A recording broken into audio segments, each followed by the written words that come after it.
Here it is. All right, guys, welcome back for another episode of the A Better Me Equals a Better We podcast. It is I, your host, Trey. Super excited to be back with you guys another week, episode number 23. We in the Jordan year. That's why I had to put my jersey on today. Episode number 23. I'm so excited to talk about this topic. Today's topic is going to be men cry too. Literally and figuratively, men cry too, right? And we definitely going to dive into that, talk about all of the different aspects of that, and really get into it. So I brought three people along with me to help talk about this, and I had to have the ladies represented, right? Because they play a part in this. Our OG. Our young lady, right? Not OG. I'll start with our young lady. Crystal, can you introduce yourself for our viewers and tell them just a little bit about yourself? Okay, my name is Crystal Spriggs. I am a Harlem, New York native. I am employed with the New York State Supreme Court. I work in criminal court. I am an assistant to a Supreme Court justice. This is a very good topic. I'm very interested in. I'm also a grandmother.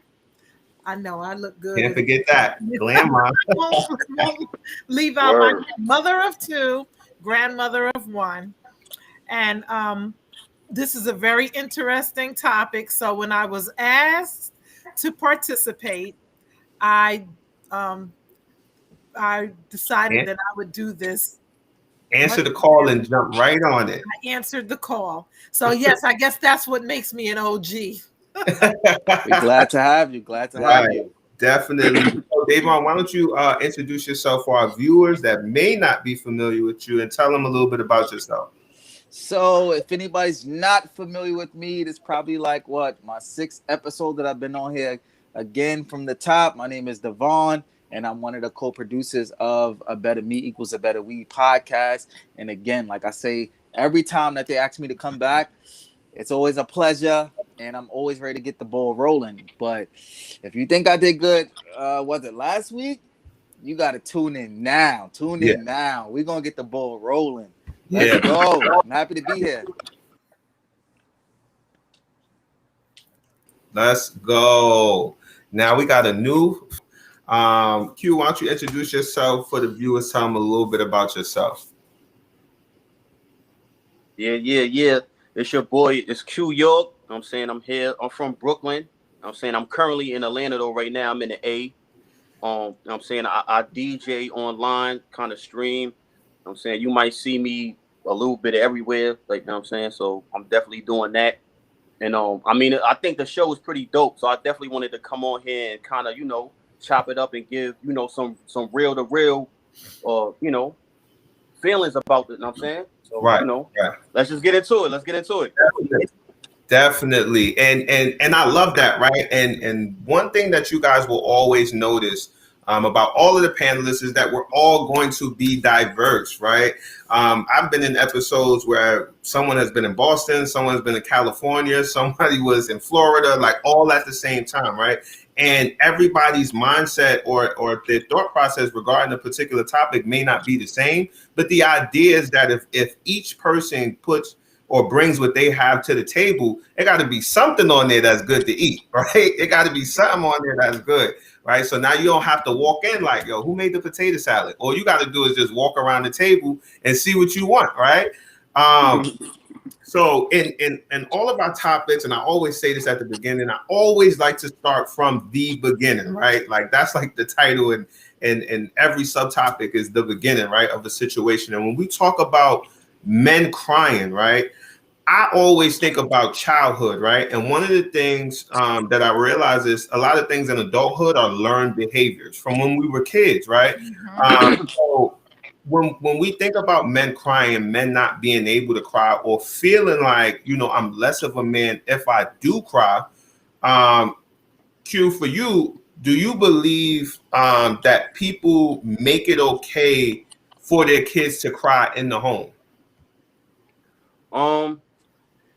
To be completely honest, I think it kind of depends on the situation. It depends on the environment, that you're around, because somebody that lives in Arkansas or, Antarctica, Iceland, they might be going through different ways of life. So they might not be on it that way, as far as saying, expressing emotions and things like that. And then you might have somebody that's from the West Coast or the East Coast, like the majority of us is. And just being in that particular environment, regardless of, if you're in a home or not, you're still going to kind of get different perspectives. So, I mean, of course, it starts in a home, but, I think it really depends on the situation, what type of situation that you are in, coming up. Right, definitely. And I think that situation, and I'm happy that you said that, is so important as parents, right? And if you're a parent and you're watching this, I always think back to a story. I always think back to a story that my dad told me, right? And my dad told me that when he was younger, he fell, he chipped his chin, he's like bleeding into his hand, and he starts crying. And his older cousins was like, "Yo, stop that crying! Like you like don't cry!" Like, and he was like, "I'm scared of them at this point." So I sucked it up, and I held back the tears the best I could with a handful of blood, right? And we see different instances, like you said, where it all right? Like it all depends on what environment you're in. So, Crystal, do you feel like even if it's not said, do you believe that in some cases that it's implied that men like shouldn't cry? Well, first, let me say I am a believer that all people should be able to express their emotions. However, I don't want a crybaby man. I don't think that a man should be a crybaby. Let me just be clear. There are definitely instances where I believe that a man should express their emotions, whether it be crying, anger. God gave you the emotion, you should express them. But I don't want you crying every other day. You know what I mean? I don't want you to be sitting up there and just crying over the littlest of things, But yes, I believe that men should cry. They should not be held accountable or made to feel any type of way negatively if they do shed tears. Yeah, definitely. And I can definitely agree with that.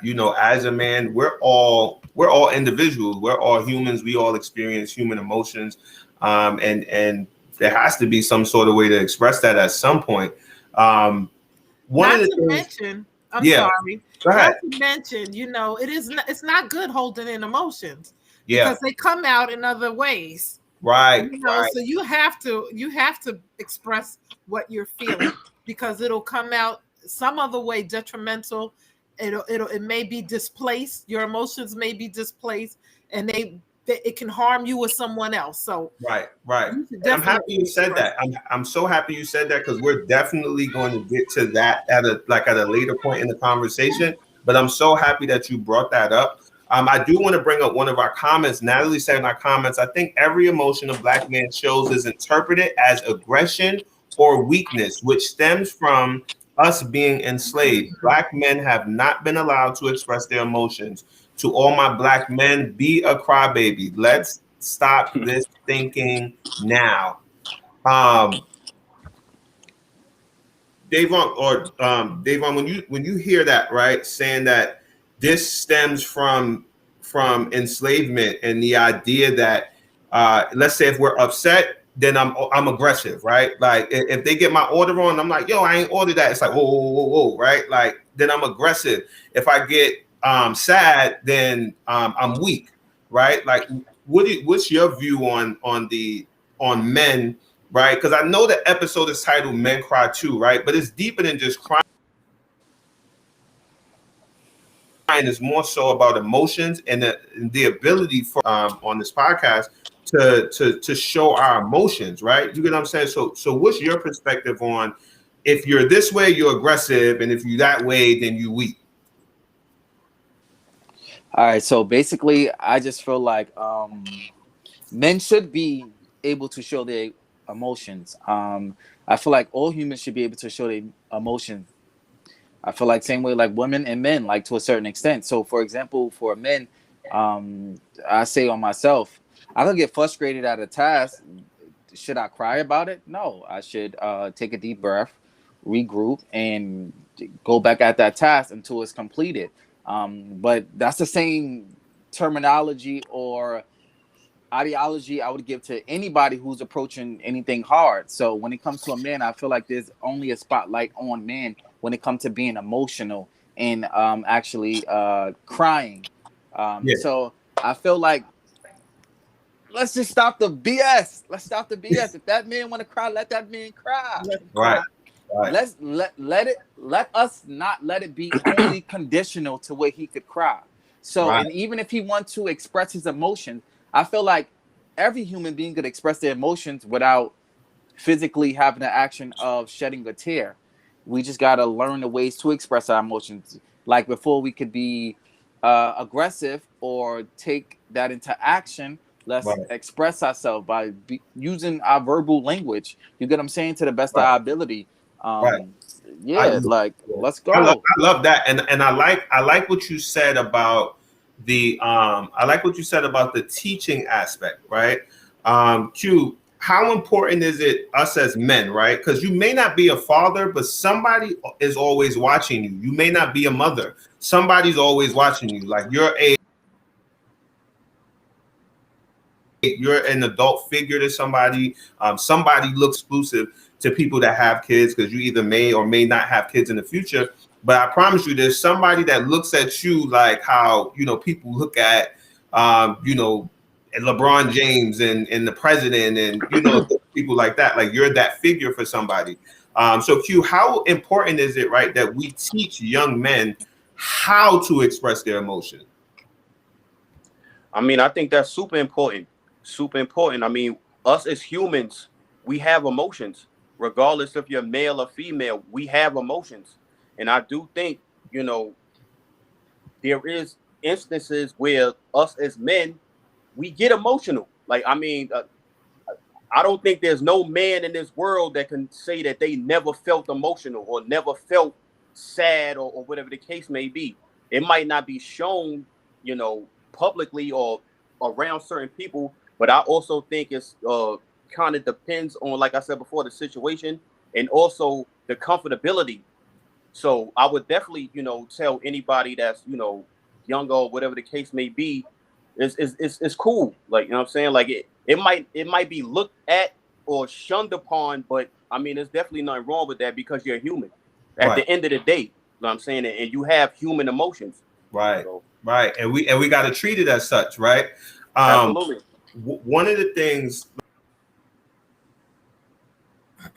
like for me, the youngest, he's about to be 2 years old next month. The oldest, he'll be 11. And my oldest, like, when he has different emotions or he gets really upset or if he loses at like a video game or something like that, there are instances where he starts crying. And I'm like, wait a minute. Like, and I always teach my son, not that he can't cry, but is this the emotion or is this the action that's required for this particular instance, right? And the same thing with aggression, right? Kids hit kids, they throw stuff at each other, they do stuff like that, right? I never tell him you can't be upset. You can be upset, right? What is your response to now being upset? Like you're upset at little Bobby from down the street. Does that mean that you are able to take a stick and go hit little Bobby with the stick because you're upset? Right. Like that's not how this works, right? So being able to have those conversations with young men and say, listen, I understand this emotion that you're feeling, right? But here are some different options on how to express that emotion, right? So now when they get into adulthood, right? I've heard somebody say to me, and he openly told me that for a long period of his life, he was in a domestic situation where he was the aggressor. And he said, I was brought up that if there's yelling, it's a fight, right? Like male, female. Now, I do want to say, I'm not saying that this is right, right? But I'm using this as an example of saying when people, and especially young men in this context, are not taught how to go about their emotions, they do it in different ways, and they manifest themselves in ways like domestic violence, or even crime, right? Beating people up on the street, right? Because you weren't taught, like, hey, listen, you can feel this emotion, but here are some different options on how to deal with that. One of the things that I saw growing up, and I heard growing up, right? I'm just going to keep it candid with y'all. I've heard this personally, and it to me, this statement makes kids or young men have like a chip on their shoulder, right? And that phrase is "stop acting like a little girl." I don't think that people realize the effect that statement phrase has on young men. So, Davon, little girl, how do you think this phrase affects our young boys? I think it affect them a lot. Let's just give a little more context to what I mean. Growing up, I've heard that a lot. I think I've been an emotional kid for the most of my, like childhood. And I heard "stop acting like a little girl." Not to say that it was wrong, but growing up, I kind of adapted the same thing. So when I deal with my son and I see that he's moving in a manner or a way that it's not, that I don't agree with, or I feel like it's less of the way he should be acting, I tend to actually say that. Is it right? Do I think it's right? No. But I caught that early on. So I asked my son, "Oh, so what made you do that? And why did you feel the need to say that?" Just to get his context on it, to see how he felt and what place he was in when he said it. Because I had to think to myself, like, did I like that when they were saying "stop acting like a little girl"? So now I got to be this ultra alpha male. Shout out to last week's episode. But yeah, this alpha male and this hard exterior that I got to walk around with just because I'm a boy. It made me feel like I was not low, but I was indifferent. Yeah. To a certain extent. But nowadays, I teach my son. I learned from what was previously taught, and I teach my son, like, listen, whatever your actions is, just make sure that it makes sense to you. And then when someone asks you, why did you do this or why did you do that, you are able to explain. There's no right or wrong situation, unless it's like being physical or just using foul language or anything like that. But the term to tell a young adult, a young man, or a toddler, or a boy child in particular, just saying "stop acting like a girl," it make us feel inferior, and it make us actually feel away, and it kind of like build up this hard um, expectation of us to be something else. Yeah. So I think that should just stop. Let's not do comparisons. Let's let these early children grow up to be who they want to be. Let's let them experience things that they need to experience to let them define how they want to take on aggression, how they want to respond to certain situations. Right. I agree with that 110%. And I'm happy again. I always say this, and I know that it's hard to say this because this is a live streamed podcast and people can go and watch it back. But I always try to refer to the podcast, or a better me equals a better we, as a safe place, right? So whenever we can have conversations and be candid, and we can open up and say, listen, I did this, like I made this mistake, I fixed the mistake, but I made it. And Absolutely. I just want for everybody that's viewing this to understand that if this is you, don't beat yourself up because you made that or you're currently making that mistake, right? We've all done that, right? But when you hear somebody else do it or has done it and they were able to fix it, that should be the inspiration for you. So I appreciate all of you guys for being so transparent. Crystal, you had something for us? I did. I wanted to comment on that question. So, as that's such an old school. I mean, it's relevant now, but it's so old school where you hear mothers and fathers telling their sons to stop acting like stop crying like a little girl or a little bee. You know, Yeah. you a boy, man up. You know, it's so that is so detrimental to a man's psyche and even communication. Yeah. This is what stunts a man from communicating his emotions, and he holds stuff in to a point where you can't communicate with him. You Right. know, Crystal, as a matter of fact, Crystal, yeah. let me throw a comment at you, right? Steph said in our comment, she said, we suppress emotions in young boys and then complain that they are not emotionally intelligent as grown men. That is exactly true. They are Absolutely. incapable of expressing how their feelings because they've been stunted. They've been Absolutely. cut off at the knee from expressing how they feel. And you know, naturally as a kid, they don't know how to communicate. So the first thing they're going to do is cry Yeah. because they really haven't learned how to communicate what their issues are. And I think when as a little boy, when he starts to cry, the first response should be, "Why are you crying? You know, Yeah. tell me why you're crying, and Yeah. let's take it from there." You know, Right. but don't tell him, "Oh, stop being a little bee," or "Stop crying like a little baby," or being a little Right. boy. Right. You know, so was that to say that all little girls cry all the time? Right. Exactly. Right. Like, is that to say that's what it is? Like, it's Because there are and some little girls that are tough. They don't cry either. yeah, yeah. That is a Snapple fact. And the reason why I definitely wanted to bring that up is because that's one of the things that we hear a lot from women, right? Like as like when you become an adult male and now you're in relationship with women, it's like, oh girl, he don't open up and or y'all don't never want to talk or you don't want to say nothing, right? Like you don't know how many times, like, and I'm using myself as the example in this, but you don't know how many times I've been told to stop acting like a little bee. And I've been told that.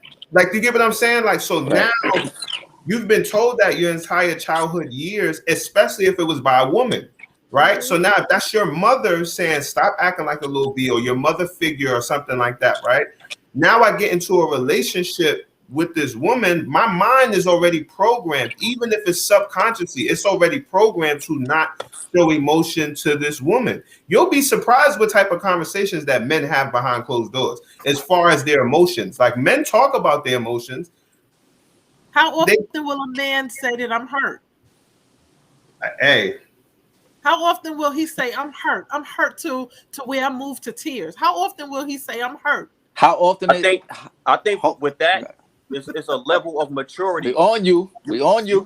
You probably won't hear a 18-year-old say I'm hurt, possibly not even a 21-year-old, but you hopefully will hear somebody, older, with maybe 30 and up will say, will be able to express that because of the maturity level. yeah. So I think that plays a part into that as well too, to kind of, Yeah. piggyback what you were saying. Like how do we mature, right? And then now when we think about maturity is something that we would hope really happens like way far off, right? Like I've had conversations and I'm sorry to say this, but it hurts to say this, but I'm 30. That right? I'm 30 now because I still feel like I'm 21, right? So I'm 30 now, and I've had conversations with 45-year-olds, and I'm like, bro, how do you think like that? Like I don't understand. Like, so maturity is one of those things that's subjective. Like we can't expect that, oh, this person is 40 something, 50 something, and that's how you get to 60 and 70, and that's where that whole like you can't teach an old dog new tricks. He's been doing this for 50 years, right? And he may not have matured in that area of his life, Absolutely. right? Absolutely. And it doesn't mean that he's not mature in other areas, but there are certain areas like emotion and things of that sort that they just some If he people got an just, old school dad and his dad told him boys don't cry, men don't cry, then he's going to grow up with that same mentality and yeah. probably teach it to his child.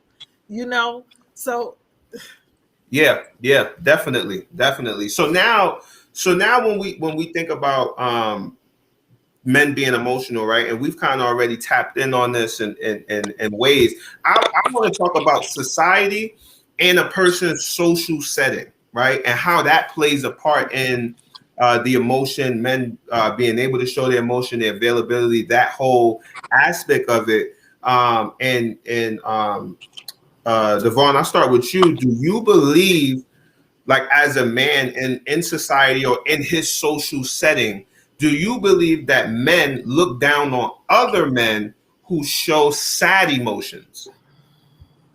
To a certain extent, I do. But then again, that just lets you know like who you keep in your company. For example, growing up, man, fellas I know from what 15, 20 years, they used to, when growing up, they used to say like, oh, you sound like my dad in the group, oh, you sound like my mother in the group. Is because I was young, but I thought just a little bit more advanced. I had an old soul, so I always was on top of things. Like, all right, so if we go this far and we take that train and get on that bus, we gonna get back at this time, and then everybody's gonna be asking us when all they wanted to do was just live in the moment. So for them, they felt like that was just me being just a little bit too emotional, like me just being in tune with everything. Like, all right, so I'm gonna get in trouble. All right, now I gotta explain this to adults, bro. They'd say to me like, bro, you don't have to explain it to nobody. Let's just be kids. Let's just get in trouble. You get what I'm saying? So they took that as me just being too emotional or too motherly like, because I was trying to always make sure everybody was not getting into trouble until I found out trouble was my best friend. But that's neither here nor there. But but what I'm trying to say is, yeah, I do think that they look down on that aspect, because honestly, it could be looked at as like nobody wants to be around a Debbie Downer. Nobody wants to be around somebody that's always sad and always, oh, this hurt me, or I'm just dealing with this at that moment. Nobody wants to be around that. If we think about it, life is already hard. Right. So, and all the person on the other end of the spectrum is thinking about, all right, I just need a shoulder to cry on. But the other end of that spectrum is just saying, yeah, not today. We trying to turn up today. We don't need to hear no sad story. So of course, not just only other male counterparts. I just think everybody do it. Like that's like saying you go to work, you come home with a sad story every day. Nobody wants to hear it. I hear it for the first 2 nights, third night, I don't want to hear it. So I do think that just to tie it all back into one, other males judge males based off their emotional side.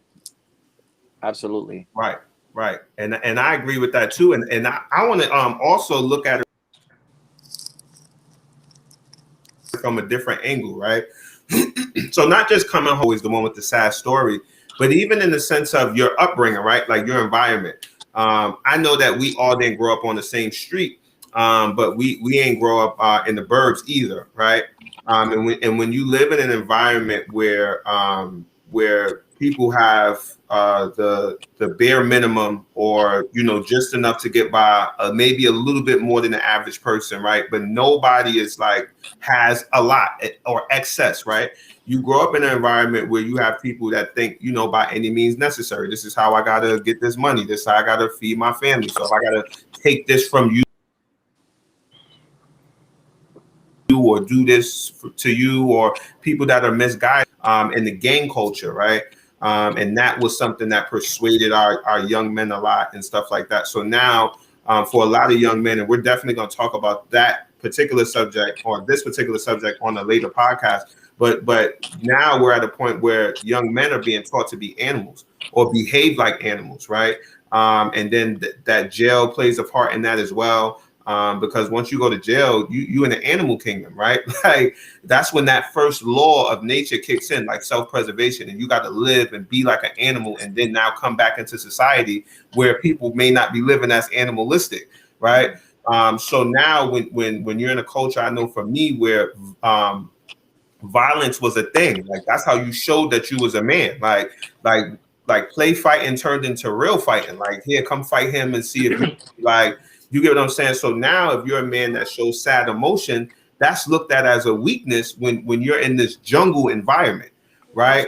So I think that that's another way that men can look down on other men for showing sad emotions when you're a part of that environment. Now, if you're somebody that's not in that environment, then it may be different for you, but for somebody that's in that environment or grew up in an environment like that, I believe that it's definitely something that can be looked down on, and it could possibly cause you to get picked on, right? Because people may see you as a gazelle, like, you get what I'm saying, like you in a projects or a corner or area Spitting from Zion, pretty. they could see you as a gazelle, A next right? target.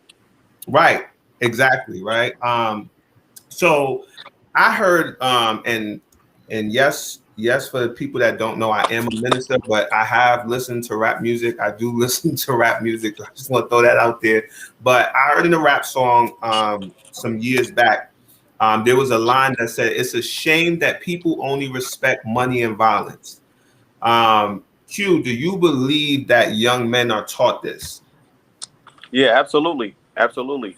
Um, I mean, it's a shame because I definitely think that's not true. You know, as far as respect goes, you can respect anybody for anything. It doesn't necessarily have to involve violence or things of that nature. But unfortunately, I think of it like the radio is programmed to.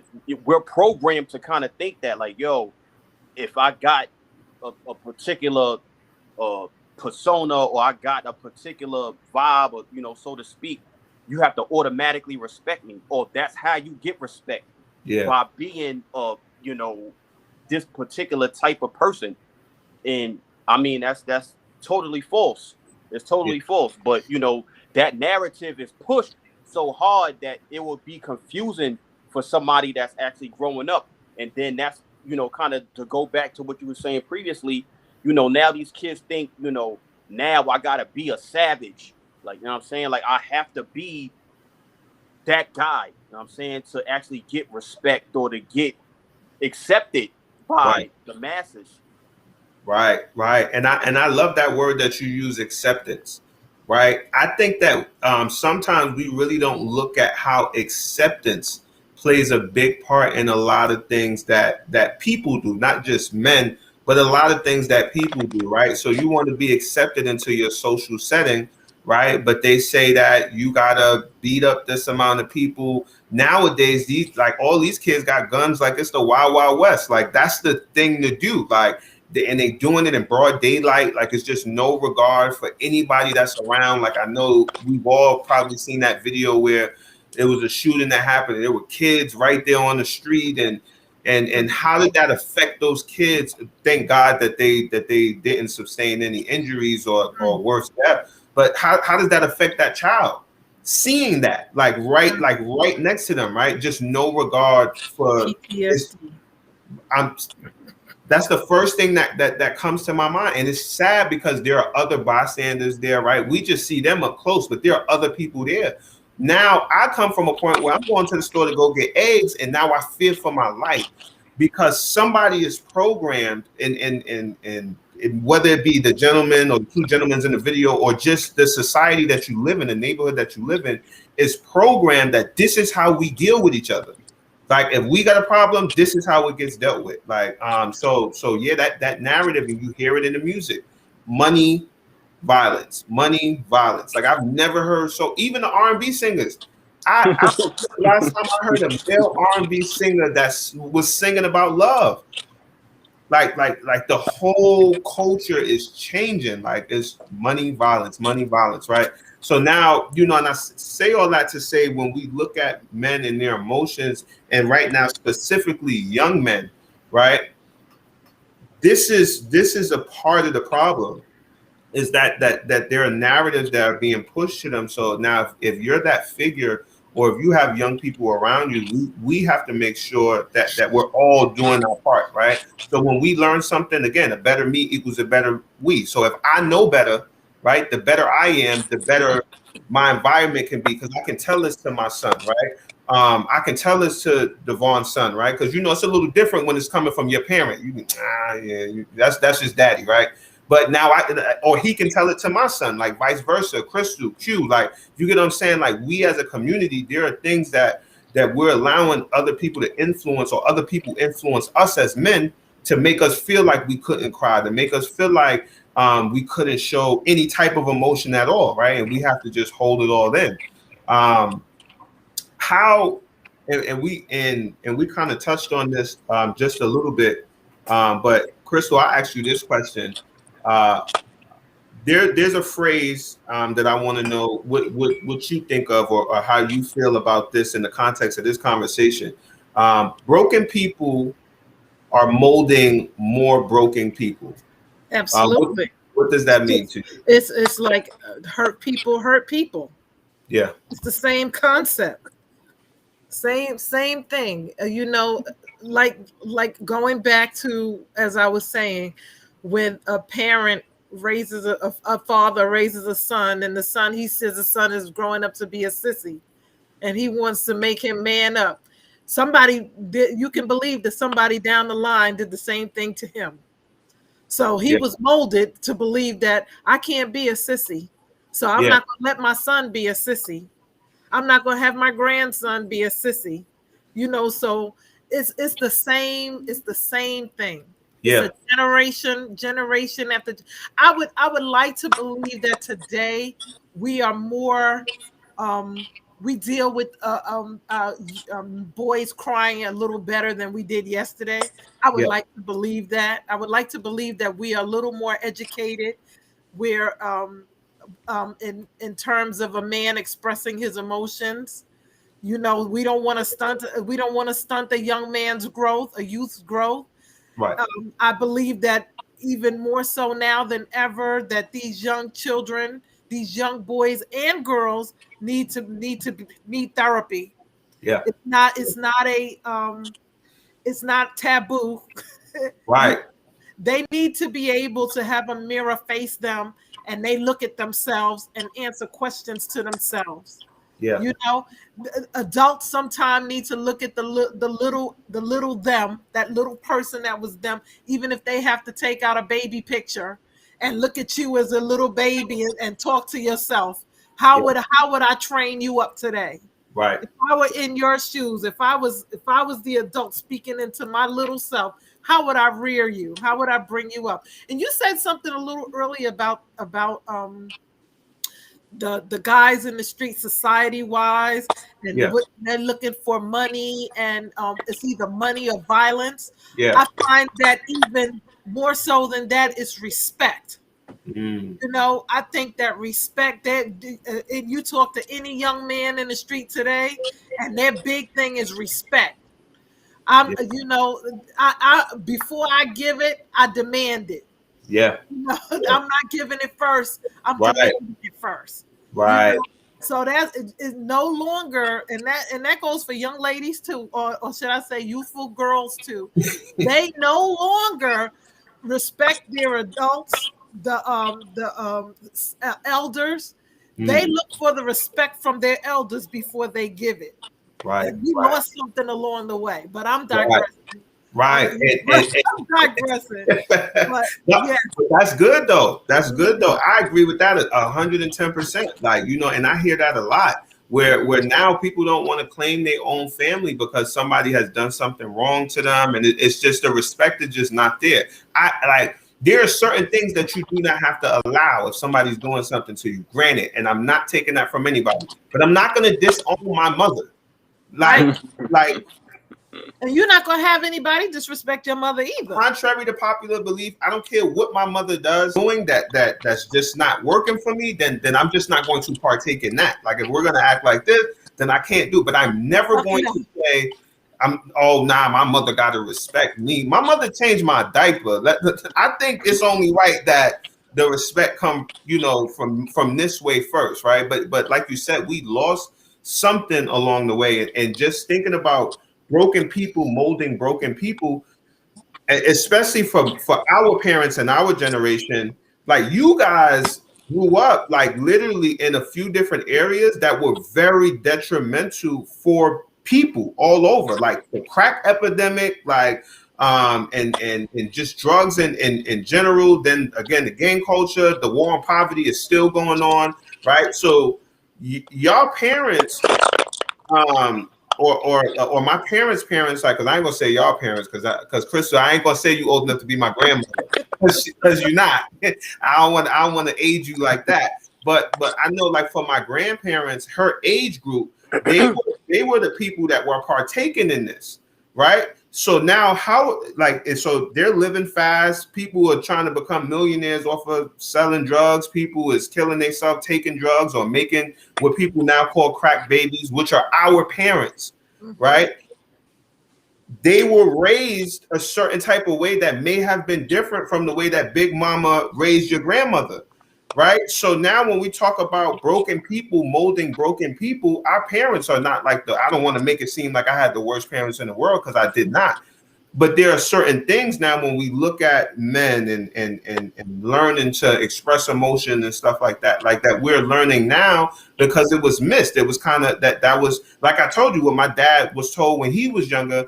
That's why I was able to get to a point where I was okay with expressing my emotions, because he had already experienced that. You know what I'm saying? But had he not, so now, like Crystal said, we need therapy. We all need therapy. Like, plain and simple, because if you don't heal that wound, you're gonna walk around bleeding on everybody. Now everybody got it. Like, you get what I'm saying? So we definitely gotta heal ourselves. Something that Kaya said in our comments, I definitely wanna pull this up. So Kaya said in our comments, it's always been money and violence. It's social media. It makes it worse because you can look it up online. I mean, you can learn how to load a gun on YouTube. And me and Crystal were just talking about this off air on how YouTube, right? That like when we let YouTube, or a lot of us are letting YouTube and the phone raise our children, right? So now when your kid is on YouTube and you wondering like, well, where did he learn this? He learned this from YouTube. He learned what kind of gun is this? Even in the video games, like I've heard my son talk about guns like he been to a gun store before. Like, oh, this is a such and such this, and it shoot this many bullets at a time, and it only hold this many. And I'm like, you didn't learn this from school, and you definitely didn't learn this from me, right? So we definitely got to keep an eye on that, and definitely make sure that we're available to be there for those teaching moments, right? Whether it be your kid's first heartbreak, like I want my kid to tell me when they get hurt. Like, I got two boys, like that first heartbreak, and Q and Davon, y'all know that first heartbreak for a guy is different. But you know what, too? Super different. You know what, too? There's a certain level of transparency that you have to have. Yeah. With your child concerning yourself. Yes. Right. In order for him to come to you with stuff like that, you've got to be very transparent with them. What did you go through? Yes. How did you feel? I agree. You know? Like, you gotta definitely lead by example. You can't just try to teach it to them through using your words. You gotta actually show them. Yeah. Well, I learned that with my son. He's 5 now. Like, literally, like, he's 5 now. He'd be like, "Oh, Daddy, I seen you do that." I said, "I did that." But it just teaches us to be conscious. You know, we just got to be conscious of everything that we do. So we got to show them it's okay to actually be emotional and use their words to express themselves. That's totally fine. But go ahead, with Trey. That, to kind of piggyback off that, I think one of the main issues I would kind of say that us adults even have is consistency. You got to be consistent with this. It can't just be June, it's okay, and then, December, it's like, yo, what are you doing? Yep. It's like, you have to be kind of consistent.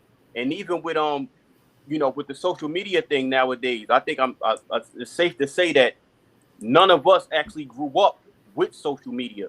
So nowadays, the amount of information and the amount of content that's available to all of us, is mind blowing. Yeah, and, I mean, that even could go into with the emotions and things like that. They don't necessarily have to come to us as adults and parents to kind of see these things. It's available right here. Right. In all aspects. See, my generation, we didn't deal with cyberbullying. That's a whole another thing for these kids. It was real life bullying. Another thing that's very emotional to these kids. And I don't know whether the boys deal with the cyberbullying as much as the girls. I mean, I know they may have it, but I think I think maybe the girls deal with a little more than the boys do, but still, it's there. It's Yeah. there. That there's an element that my generation, did not deal with. Right. We dealt with our bullies up front and center in our face. Right. Right. So there's somewhere that I want to take the conversation before we head out, right? And I think that is something that when we talk about men and their emotions, other than jail or things of that nature, right? When we talk about men showing their emotions in different types of ways, I think that this particular subtopic is something that is always related to, right? And that's intimate relationships, right? When we talk, and we've already touched on that throughout the conversation, but men being able to show their emotions in intimate relationships, and we all kind of laughed a little bit about that first heartbreak for men, but as men and women alike know, men handle hurt differently, right? Because of a lot of different reasons. And Davon, do you believe that men hide their emotions in intimate relationships due to childhood trauma? Absolutely. So let's just take it back to what the whole topic and conversation is about. I feel like often males are taught not to show their emotions because they have to be a man. So just having that drilled in your head constantly from being a toddler to a preschooler to a pre-adult up into adulthood, and then when you actually go into the world and you consume a relationship, that's still already in the back of your mind. So it's like, if you are hurt, let me not show it, because if I show it, I'm going to be perceived as this, or I'm going to be perceived as that. So we always have that self-conscious notation to always try to just be the strongest individual for our significant partner. Right. In all aspects, when in all actuality, we all need a leg to stand on. Absolutely, a shoulder to cry on. Let's get Right. it. Like we all need that at some point in time. Crystal, for you, being a woman, is it a struggle for a woman, or would you say it's a struggle for a woman to be in a relationship with a man, not that's overly emotional, but that's emotionally unavailable? Absolutely, without a doubt. Okay, so before I answer that question, I wanted to go back, if you don't mind. Oh, go You know, ahead. I find that those heartbreaks from a young man growing up is what breeds players. You get that one girl, and she breaks that man's heart, and he was so into her. It was the love of his life. He couldn't see nothing else, and then she breaks his heart, and he's like, I'm not gonna never let another woman break my heart, a girl break my heart like that again. So I'm gonna make myself emotionally unavailable, and I'm gonna get as many of them as I can, because I'm not gonna be hurt like that again. Yeah. And that's where that player is coming. So when you said a struggle in a relationship, woman to be in a relationship with a man that's emotionally unavailable, that is one of the things that we deal with as far as a man who's had his heart broken, and it's hard for him, and a woman is like that too, to some degree. you know you can become, okay, if I'm gonna be transparent, Yeah. I was that woman. Hello. Mm. know Heartbroken and going through the motions. I'm not gonna let you get but so close to my heart, you know Yeah. because I'm not going to get broken like that again. Right. So it is hard, because if I'm speaking for the man and the woman, it's hard to deal with anybody who is emotionally unavailable. You Hmm. know, it's not easy. Now, how you break that wall down, only God knows. Only Right. God knows. I think that there has to be a certain level of transparency between the two. I don't Mhm. know if you have to share what your trauma was, to move past it. I, Right. don't- I can't really say what it is. Maybe like again, maybe you need to go to therapy. Right. get Right. your issues worked out, you know. But yeah, it's never easy to be in a relationship with a man who's emotionally unavailable. Right, right. And I love the fact that you said, like, I don't know what you should do, right? And that's okay, right? I love to hear people say, I don't know. Because we live in a day and age with social media and everybody having a platform that everybody wants to look as if they know, right? So now you hear things that are like set in stone, or statements or phrases that sound definitive, like, well, if you're not doing it like this, you're doing it wrong. If you're not in a relationship like this, it's wrong. If you're not talking to God like this, you don't really know him. Like, if you ain't got a stack like this, you ain't really getting money, right? Like people saying like how you're supposed to do things, when in all actuality, we should always, or I believe that we should always, no matter how old we get, remain teachable, right?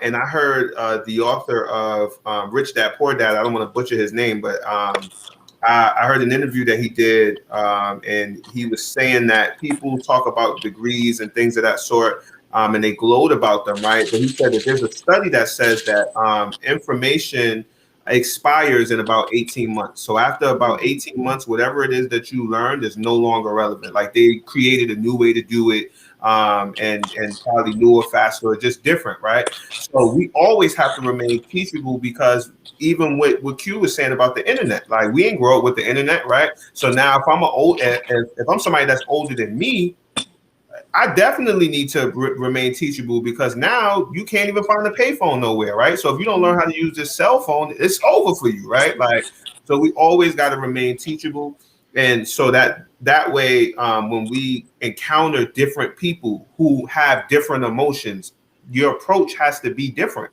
Like, you can't approach them all the same.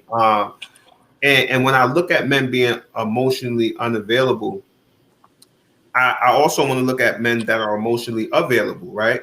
So if I'm a man that's emotionally available and I wear my heart on my sleeve, how do you believe that a woman should treat a man that is emotionally available? Like, so for any women that's watching, like, how should you handle a man that might cry too much, or maybe overly upset? Like how should a woman handle a man like that?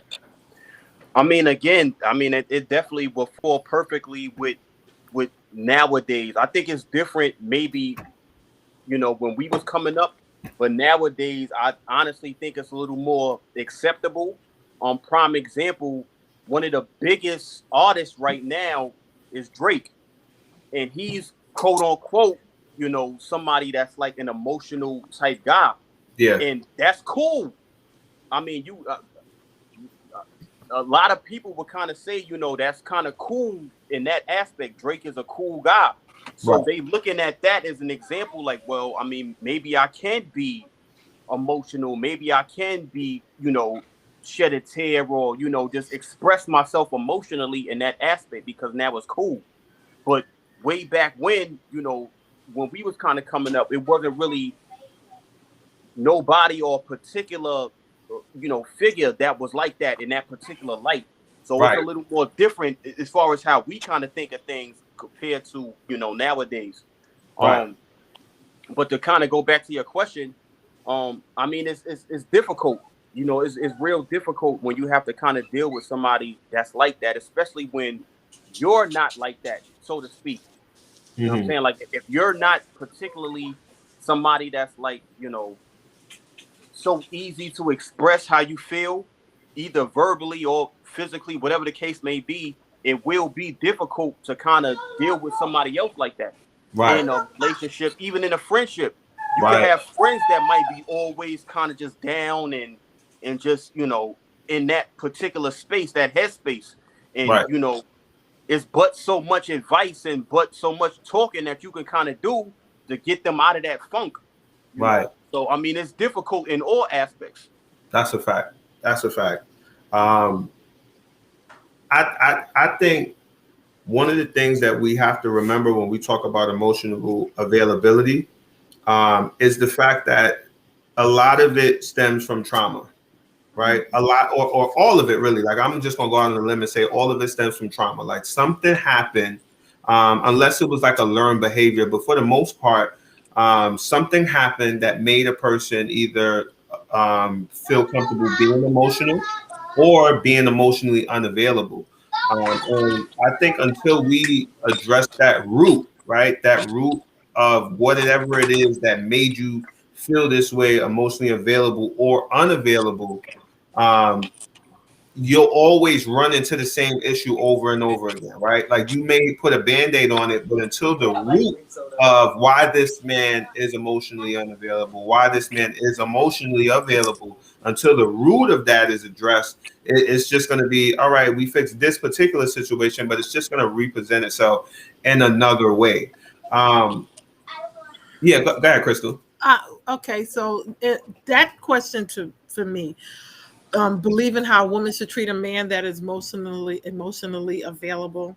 Mm-hmm. You know, if a man is letting down his guard and sharing with you and becoming very vulnerable and expressing his emotions, I believe as a woman, that is something that you should not take for granted, first of all. And if there is an issue that arises, that is something that she should never throw back in his face. It should never be brought up to throw him in his. You should never throw his vulnerability back at him to Mm-hmm. make him feel, because that's traumatizing. You can break a man's spirit that way. Yep. So I think that if he holds you in confidence and he's showing that emotional availability to him, vulnerability to him, then I think that is something that you should take in and hold it, like treasure it. You know what I mean? Yeah. Not to use as a weapon against him. I'm You I'm know. I'm with you on that 110%. So I got a follow-up question for you on that. So now if you are a woman that has done that, right? Because a lot of times there are people, especially when you're in like a long-term relationship, right? There may be a woman who has done something like that, thrown this man's emotion back at him, called him names, made him feel less than, even if he didn't say that, but she may have done something to make him feel like that, put that guard up, and now in turn make him emotionally unavailable. So now the woman might get to a point where she's like, okay, I'm ready to accept these emotions, and now he's unavailable. So what do you say to the women that may have triggered the unavailability? Like is there a way back from that? That's a work in progress. And you know what? She has first got to acknowledge it. She's got to address it. There's got to be a conversation. She's got to address it, acknowledge it, and take the responsibility for what she's done. Apologize, ask forgiveness, and, Yeah. and explain to him that it is not your intention to ever do it again, and make a concerted effort not to do it again. Right. You know, Right. because we all got things, we all Right. have issues, and it works both ways. She shouldn't do it to him, and he shouldn't do it to her. And if Right. she does do it to him, because in relationships, couples do have a tendency sometimes of if there's a disagreement, it may veer off somewhere else. You may Right. bring up something that happened 3 years ago, 2 weeks Right. ago. Right. You throwing it back up into something new. That's one thing that we have got to learn to stop doing, is bringing up old mess into a new situation.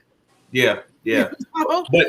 But then at the same time, you know what that's a sign of to me? That's a sign of that's the root, right? So the reason why that's coming up is because that situation in someone's mind, male or female, is relevant to right now, because that's the root of my hurt. Like this situation, whatever this argument is, it's as intense as it is because of this. So you mean they may have addressed it before, but maybe there's not forgiveness there. Right. Maybe they Right. addressed it, and maybe he's having a difficult time, or she's having a difficult time forgiving that person for that Right. situation. Right. Right. And So that's I think, something that they have to really work on. And yeah. it's gonna take time. I'm not a therapist, by the way, but No, Right. no, we listen. We totally understand that, and we definitely agree. But I got a question for you, Crystal. what do you think is the ratio of women doing that in today's world? I know you stated what needs to be done and how she needs to apologize for that so that this man doesn't be emotionally unavailable if he was emotionally available in the past. But what's the ratio you think females are doing that in today's world? I can't really say because it works on both sides of the spectrum. So I can't really put a ratio number on it. I can't really say, oh, it's 2 to 1. You know, But understand your answer is shaping the future of men. Right. Understand that and how they deal with their I, emotions. for me, it's communication is the key. Right. Yeah. A man, when you're hurt, you have to express why you're hurt. I'm Right. hurt. You hurt me.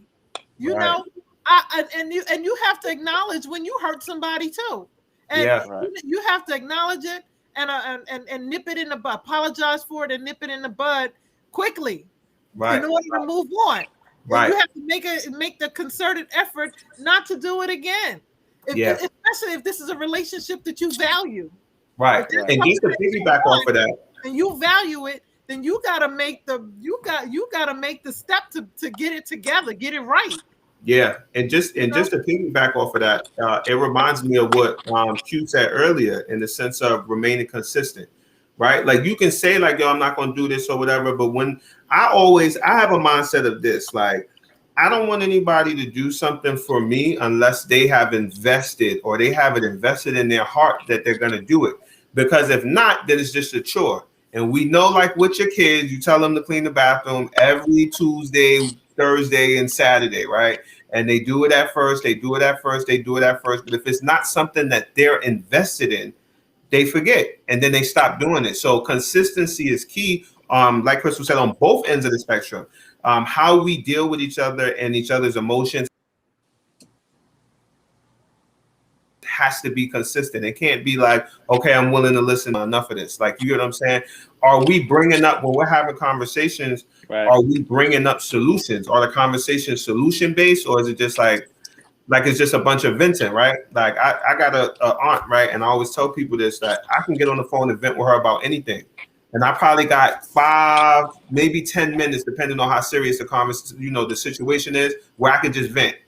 But after that, it's like, okay, that's enough. What's the solution, right? So conversations have to be solution based, right? Solution at the root, and then now from the solution has to be consistent, right?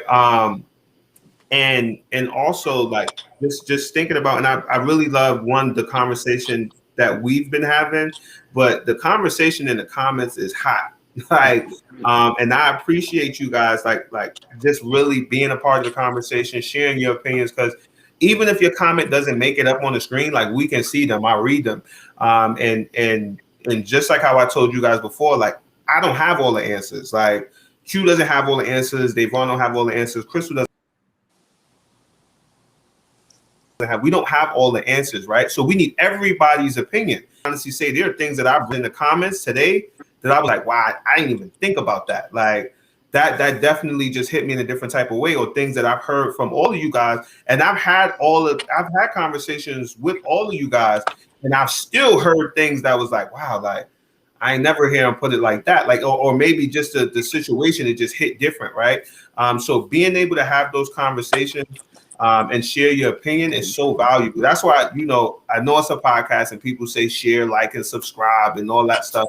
But that's why I always say share, right? Because somebody might hear something that you said in the comments or something that one of the panelists say, and they might be like, yo, this was it right here. Like, this is what I needed to hear. Or vice versa, they might get in the comments and say something that might change my life, right? I'm sorry, I'm about to be a little greedy. I want all the information, right? I want it all, right? So, yeah, like that's really it. And lastly, therapy, right? If not therapy, a class.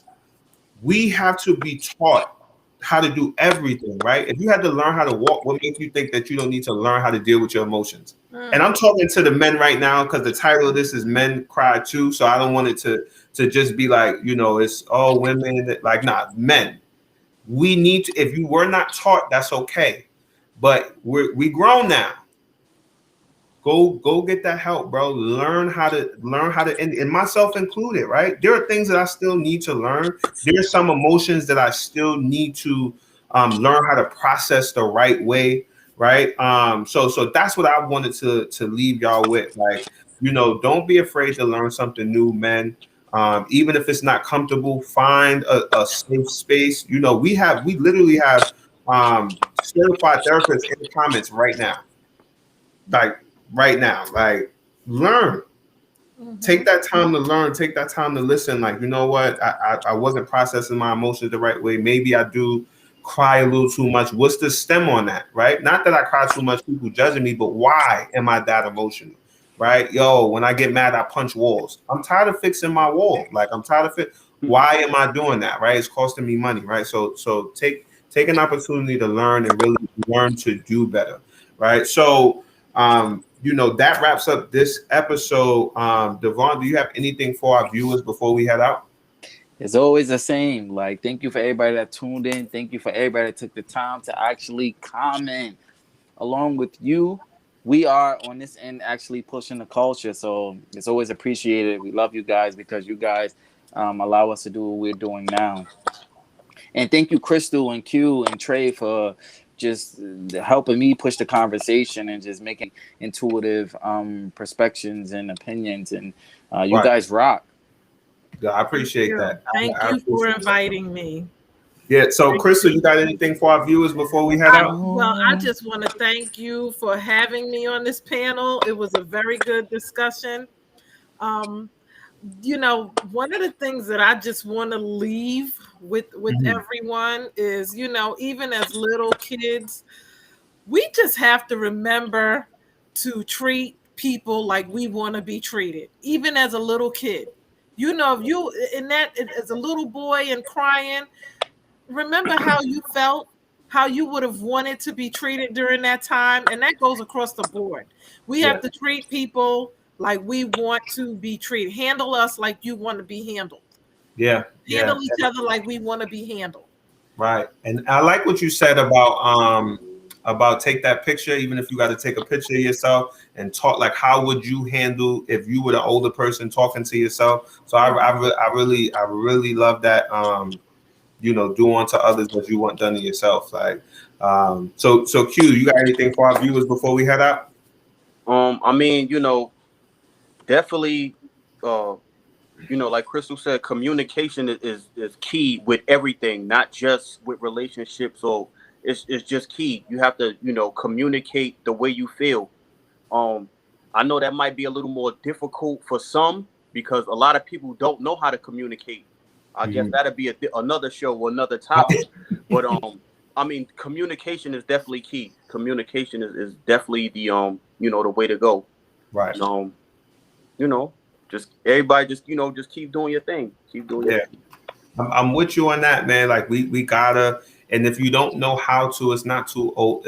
You're not too old. It's not too late to learn. Like, start little, right? Ain't nobody saying just come right out and just say everything, right? Like, it's just little stuff, right? And then Kaya said in the comments, like, yeah, they have free worksheets on Google to help. Like, you'll be surprised. Like, it's so much stuff on the internet. Like we talked about earlier, like information is so available. Use it for what you need, right? Use it for what you need. It's there for us. Like, we got to use it, right? So, again, I always say this, but I'm gonna say it again. Like, thank you guys for tuning in. You guys could have been doing anything else. My panelists. Little do you guys know what goes on behind the scenes, but you guys, when I tell you answered the call and really showed up and showed out, like, you guys could have been doing anything else, but you guys made yourself available to be here for this hour plus, and I appreciate you guys for that. And for the viewers, again, y'all could have been watching Love and Hip Hop. Y'all could have been catching up on Power. If you missed the last episode, like you guys literally could have been doing anything else, even if it was sleeping, because you got to go to work tomorrow or take your kid to school. But you guys were a part of this conversation, and time is so important to me, and I appreciate it so much that I can't even put it into words. How much I appreciate you guys taking the time to be a part of this conversation. And even the people that'll watch it later, right? Again, anything else, right? You could have been watching the crate challenge, for the umpteenth time, right? But you said, you know what, I'm gonna watch the Better Me Equals a Better We podcast, and I appreciate that so much. So that wraps up this week's episode number 23. Men cry too. Yes, they do cry too. Thank you guys so much for watching. Next week's episode, I'm not going to give it to y'all just yet, right? I'm going to make y'all wait for it. It's a little spicy, but I do want to let y'all know that I'm actually going to go live on my personal page. As a matter of fact, no, I'm not going to go. I'm going to go live on the podcast page, right? So it don't get too confused. I'm going to go live on the podcast page, and we're going to have a midweek conversation, right? I'm going to tell y'all what this one is going to be titled. The midweek conversation is going to be men start moving like the catch too, right? You a catch too. You gotta start moving like it, right? Like I know that there's some wonderful women out here, and women men start moving like you're a catch, huh? right. And I know that women, we're taught that women are the catch, but you have to start moving like you got value too. Right. And we're gonna talk about that midweek, and then I'll let y'all know then when the next episode is, right? So I can't wait to have that conversation with you guys again. Thank you so much for tuning in. And before we head out, just remember that a better me equals a better we. I'll see you guys Thursday, and then the next episode will be Tuesday at 8 p.m. Eastern Standard Time. Have a great night, everybody.